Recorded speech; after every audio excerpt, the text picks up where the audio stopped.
আজকে বাঁশকলার রেসিপি করেছি। দেখুন কীভাবে কাটতে হয়।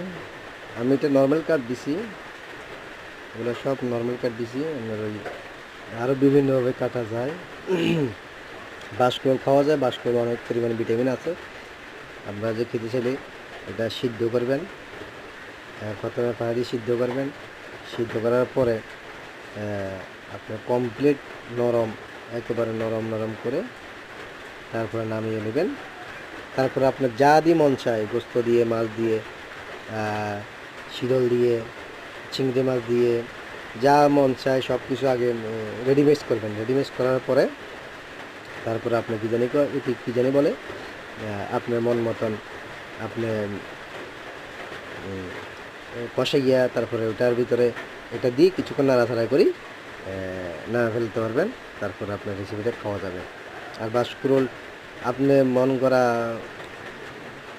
মতো খেতে পারবেন, কোনো সমস্যা নাই। ডাল দিয়ে খেতে পারবেন, মসুর ডাল দিয়ে খেতে পারবেন। তারপরে মন চাইলে আপনি সবজির সাথে দিতে পারবেন, কোনো সমস্যা নেই। এটা ভিটামিন, আয়রন, অনেক পটাশিয়াম, অনেক কিছু এটার ভিতরে আছে। আপনারা খেতে পারবেন, বাঁশকুড়োল খাওয়া যায়। আল্লাহ হাফেজ, সবাই ভালো থাকবেন। চ্যানেলটিকে সাবস্ক্রাইব করে দিবেন। ধন্যবাদ।